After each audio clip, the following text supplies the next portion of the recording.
Hi, I'm Melissa from Northland Express, and in today's video I'm going to demonstrate cleaning a Class A chimney and give you some tips and tricks for making this cleaning process easy for any DIY homeowner.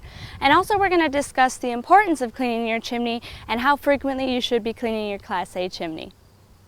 Now, whether you're using your wood stove in your chimney to use supplemental heat to help keep your home heating costs down, or you are an infrequent burner who just uses your wood stove on an occasion, you still should be in the habit of cleaning your chimney on a regular basis. Now, the amount of cleanings each year is going to vary based on how much you're burning. Obviously, a more frequent burner is going to need to clean more often, and someone who's only burning on occasion is going to need to clean less frequently. But at the very least, once a year, you should be up here inspecting your chimney and keeping it clean.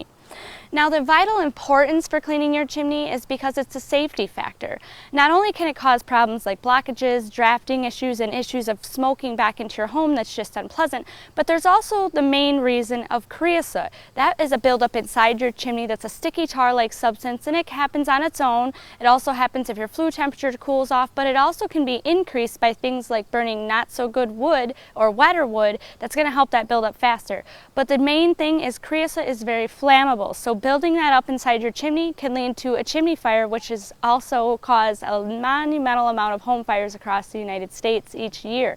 So to eliminate that, it's safer to be out there and clean your chimney. Now, if it's not something you're comfortable with and not comfortable with getting up on a roof, then it is also something you can have done professionally by bringing in a chimney sweep. But if you keep up on your chimney and you know you've got a good sound chimney system, there's no problem with doing a DIY. And at Northland Express, we can provide you everything that you need to get your chimney swept and keep it up.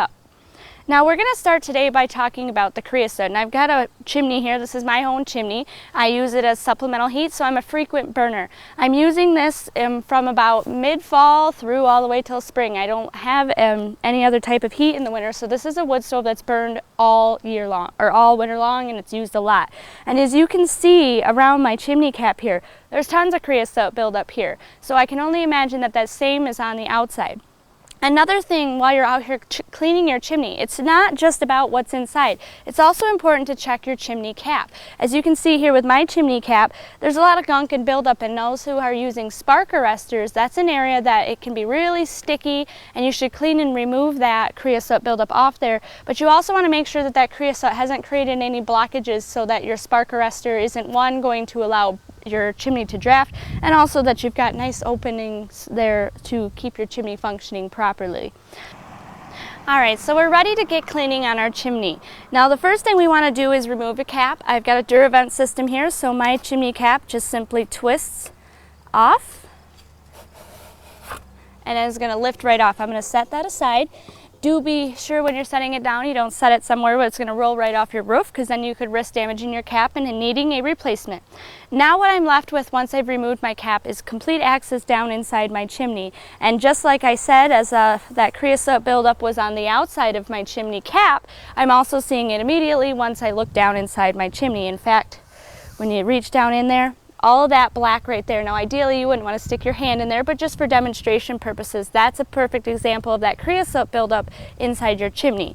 Now, because I'm keeping up on mine and I keep it done regularly, the chimney creosote that I've got is going to be in that light flaky stages where it's going to brush right off, and we're going to take care of that today. But there are different stages of creosote, and if you've got dark glazed on creosote, that's in the third stage of creosote.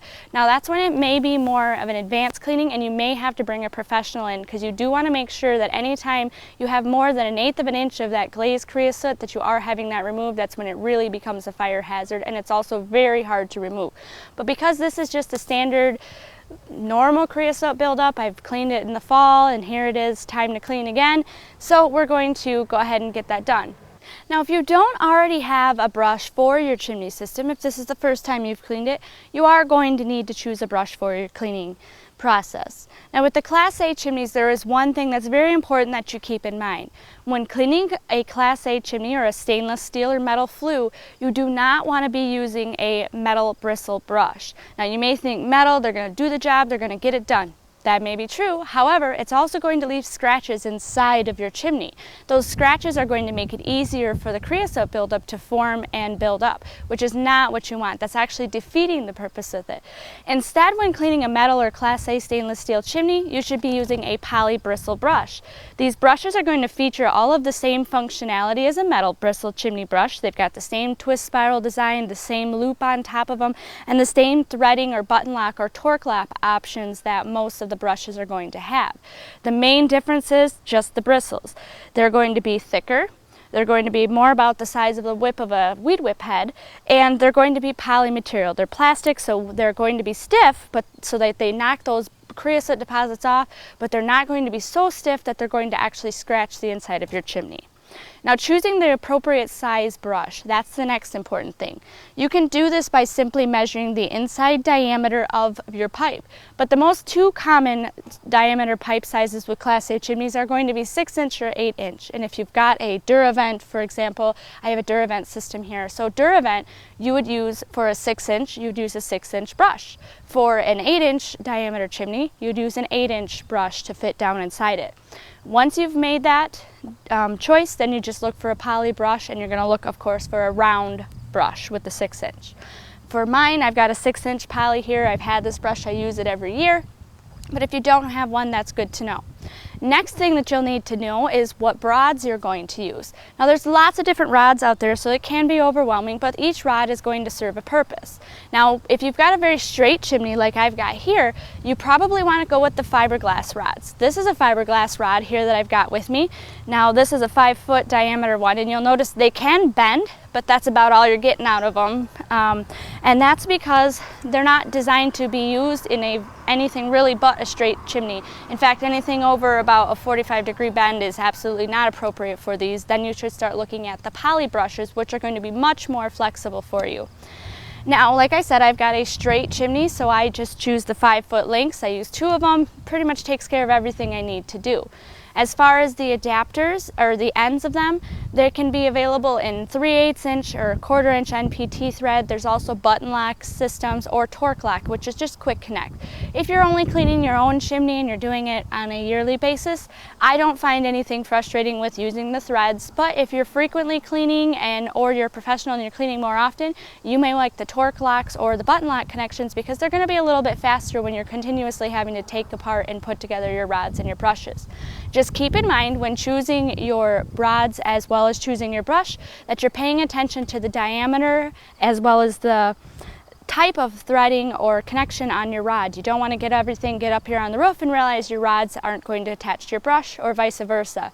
Now, should you have 2 different size threads, adapters are available, but I'm just a little bit more comfortable with a direct connection between my brush and my rods. So I've got the 1/4-inch brush with a 1/4-inch threaded rod, 5-foot fiberglass, and now I'm going to demonstrate cleaning. Now, in preparation on the inside for my wood stove, like I said, I have a straight up and down. Now, when you're cleaning a fireplace, usually you just you cover off your opening on the inside and you let everything fall down inside your firebox. But with a wood stove, it's not always that simple, especially if you've got an EPA certified wood stove. With that, what that means is in the top of my wood stove, rather than it just allowing everything to fall down into the firebox, there's a baffling system there, which is part of the reburn system, making these wood stoves so much more efficient.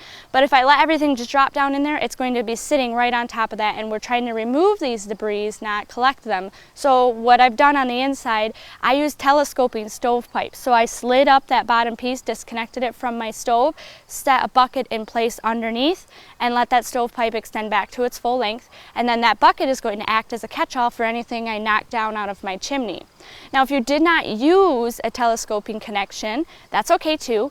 It may be just a little bit more of a process for you, but it's still possible. What I would recommend there would be to remove each of pieces of your stovepipe and take them outside and set them aside. Then at the top connection where your stovepipe is going to meet and connect to your chimney pipe at your ceiling support box, that's where I would recommend on this interior side that you take and tape a garbage bag or some kind of catch device at there, so that anything from your chimney while you're cleaning it catches in that bag and doesn't go all over inside or inside of your wood stove. And then then individually you'll take your same brush and go outside, and you can use the bucket method or just on the ground, clean those other stovepipe pieces individually. Just make sure you're doing a good job. There's not much to it. It's actually very simple. So what we've done here, now I've got one last thing to tell you. The next thing when you're choosing your rods is also to make sure that you're getting the right amount. Now I've got, like I told you, about a 12-foot chimney, so I've chosen to use 10 foot of the 5-foot fiberglass rods. I didn't want to deal with a lot of connections while I'm up on the roof. But if you don't know your chimney height, a great way to cheat and get that so you can measure it is to take a piece of rope, drop it down inside your flue, have somebody on the inside letting you know when you've reached the bottom, then pull that section of rope out, measure it, and that's going to give you a great approximate measurement for how much rod you need. And in a situation like this, especially up on the roof, I say it's always better to have a little bit more than you need than not enough. Alright, so we've gone over all the pointers for getting your brush, selecting your rods, and now I'm going to actually demonstrate the cleaning process. I've removed my cap and set it aside out of the way, and so now what we're going to do is take our brush, and I've attached the first 5-foot length to my rod, and you're going to put the brush straight down into your chimney. Now I'm short, so 10 foot of rod over my head on a roof is just a bit much. So what I've chose to do when I'm cleaning my chimney is work with the length that I've got there and then add to it as I need to. I'll show you what I mean in just a moment. Now the best way when you're cleaning your chimney is you're going to work by pulling the brush in and out in upward and downward motion. And it does make nails on a chalkboard sound sometimes, so you'll have to be able to deal with that. But just continue that scraping motion, and you're going to want to do this all the way up and down your chimney. Now I mentioned that I don't attach all of my rod lengths together all at once. That may be a good option for you, but I find it a little bit too much to work with up on the roof. So to show you what I meant is now that I've got my first section all the way down, I can't really push it any further in without putting my whole arm down into the chimney, is at this point I'm going to attach my second length so I can extend the rest of the way through my chimney. And I'm going to do that by simply just twisting on the threaded end and connecting the two rods together. Now at this point, this is going to allow me to continue cleaning further down inside my chimney. And now I can get all the way down through. I can tell the difference when I get into the stovepipe versus the chimney pipe. I can hear it. But because I've got that bucket down on the inside catching everything, I can clean my entire system right from the top down. All right, and then when you've completed your process, you're going to go up and down until you see that you've got everything pretty much knocked down in there. Then what I do to remove the brush and rod is just like I added that length, as I pull it out, I'm going to remove the excess lengths just so I don't have so much rod above my head. And I'm going to set that extra rod aside and pull out my extra length. So now that I've demonstrated the cleaning from the top down, I'm going to go ahead and get our chimney cap cleaned up and put back on, and then all that's left to do is remove that bucket that I've got on the inside, catching all the debris from the inside. So when it comes to cleaning your chimney cap, you don't have to get it perfect, and it's most likely never going to look as good as the day it was brand new. But it is nice to get all that extra creosote buildup, and as you saw with my chimney cap, there was a lot of it. So I like to use the ACS creosote remover, and what I do is give it a nice good soak down, and I let it sit on there for about 10-15 minutes. Now what I've also done with the creosote remover, the ACS creosote remover is also a product I use during the burning season. I spray it on my wood with a low fire going, and that helps prevent that buildup from happening. It's also a product that you can use while cleaning your chimney to help make the process easier. So it's a great product to have around as well. But as you can see here, this has been sitting on there for about a couple minutes now. But as you can see, the creosote buildup is actually starting to dissolve and drip. So what I use next is just a good plastic scrubby. Remember to get the plastic because we don't want to scratch up our chimney cap, and grab some old rags and it should come off for you. You might have to, on some of the larger debris, sit there and kind of chisel it off a little bit, get them to pop off. But if you have to, let it sit on there a little bit longer and you'll be able to get that nice and clean, and then put your chimney cap back on securely in place. So once you've got your chimney cleaned, it's time to put your cap back in place and make sure that you've got it secured down. Now we gotta go back inside and grab our bucket out from underneath our stovepipe, get rid of any of the debris that was brought down in, and secure our pipe back in place. I hope you found this information helpful, but if you've got questions about cleaning your chimney or any of the supplies you may need to clean your chimney, feel free to give us a call at 866-667-8454. At Northline Express, home of the Buy and Try Satisfaction Guarantee, we're always happy to help.